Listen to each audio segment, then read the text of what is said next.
first one starts at 10,000, somewhere around 15,000 miles above the Earth. If you look at the miles, what I'm doing is looking at the miles. So a little bit lower than this here, you're going to have these other satellites. So we've got one, we've got two, we've got three. Okay, one there is called GPS, and that's blue. Okay, the red one is GLONASS, G-L-O-N-A-S-S, and then this one up here is Galileo.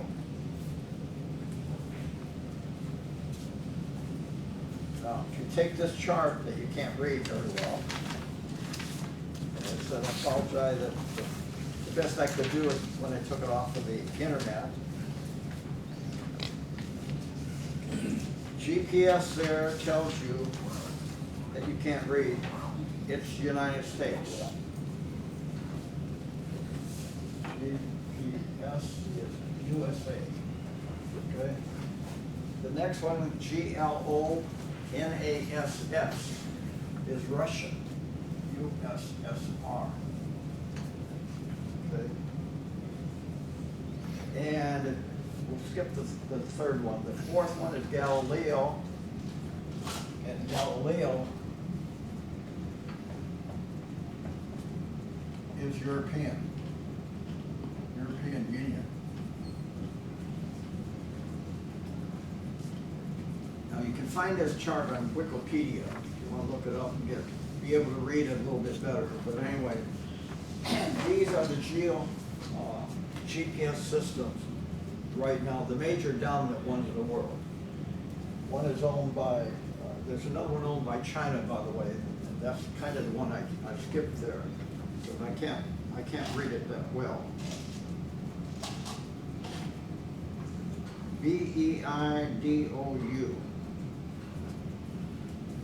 So the more extensive ones are owned by the United States and Russia, which means that we cover the world. Some of these do not cover the world. For example, China, I'm not sure, I haven't seen it covered. China may only cover China and Taiwan and Formosa and that part of the world. So they don't have to cover the world, but ours does. Russia, I think, pretty well covers the world, including us.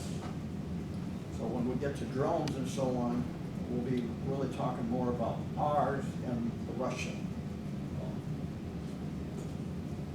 system, and not Galileo. Galileo, again, is the European one. So if we go to war, the same as having, we need maps of wherever we're going to go to war at.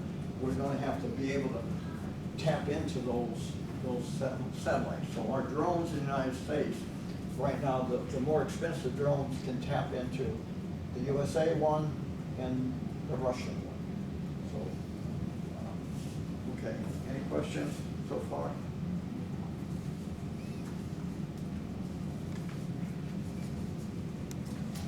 Trying to think what else. I gave you. What did you say was the definition of GPS? Pardon? The definition of GPS, what was it?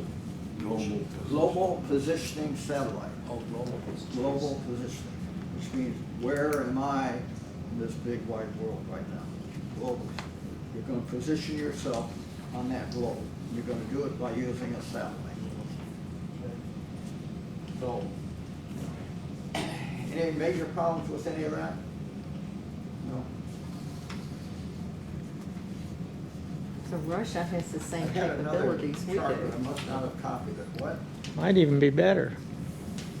I'm sorry. That's not very Did you have a comfortable. question? I was just thinking out loud. I said, so Russia has the same capabilities we do as far as drone and satellite. Yeah. Okay. Who? I'm sorry, I didn't get the rest. Russia? Yeah.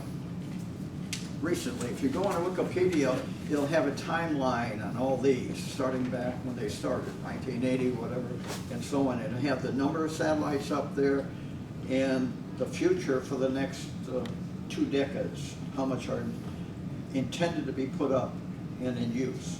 Okay? So on here, it kind of tells, if you could read this down here, it tells. 32 for us and 28 for them. So basically, and again, you have to get on Wikipedia to see it, but they've got a dynamic, you know what a GIF image is? Animated GIFs? A GIF is kind of a picture, okay, like a JPEG. Animated is where you have, it's not a movie, but there's pictures that look like a movie. So if you get on there, you'll see this animation where all these satellites are going around in their orbit. Okay? And then it will have a track of where you're at and what satellites you can see. So I'm not sure where we're at now, but for our US, I think we've got 12 satellites up there right now. And again, some stop working, we put new ones up, we take old ones down and so on. But anyway, 12 satellites. And with the magic number 3, generally speaking, you need 3+ to what we call, and you've seen this on TV for years too, triangulate a signal. To find something, it takes 3 points. Okay? So most systems will recommend you use 3+, and that means a minimum of 4 to know where you're at in the world with whatever you're going to use. Any questions? So wherever you're at, you would have to be able to see 4 out of 12 satellites. And then it can precisely tell you where you're at within a certain range, which we'll talk about in a minute.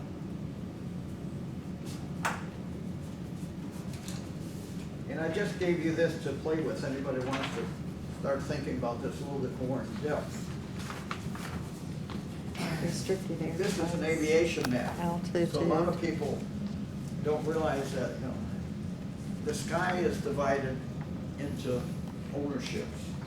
Each constellation, 88 constellations, own a certain part of sky. And the whole world has agreed on those. So when we say Orion, that's not now during the winter time, the Hunter and so on, then he owns a certain part of the sky. And within him is various stars, Betelgeuse, Rigel, and maybe the Orion Nebula. Okay, so that is his part of the sky.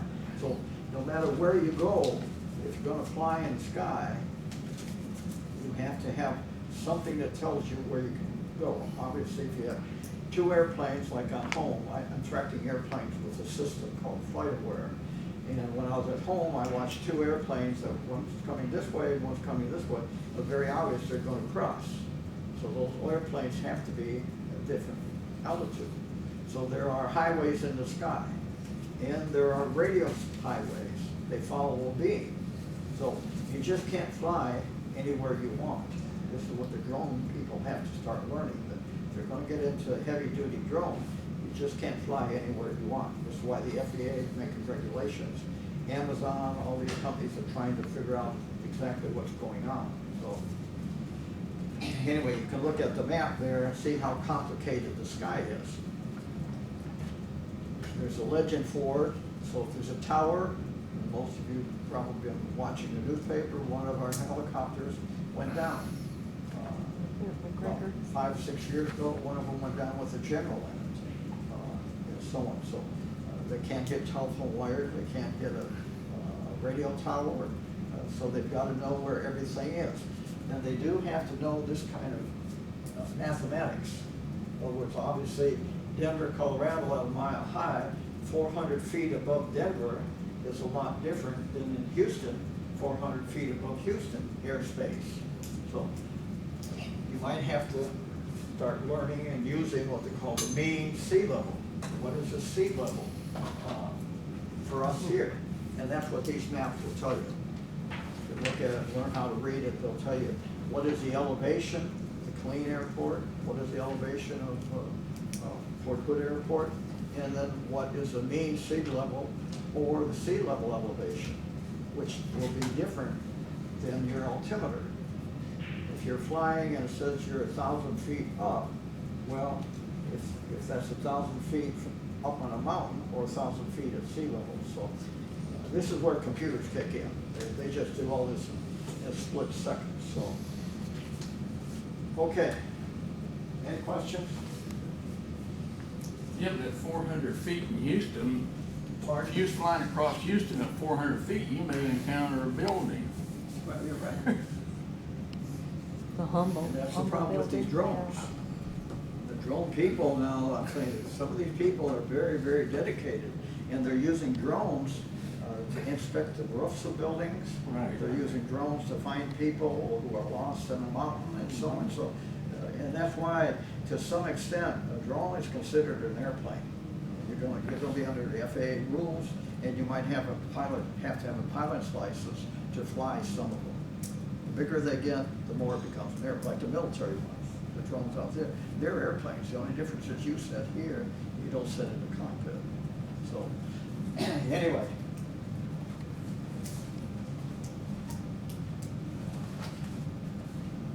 We all got these tablets, right, over Christmas?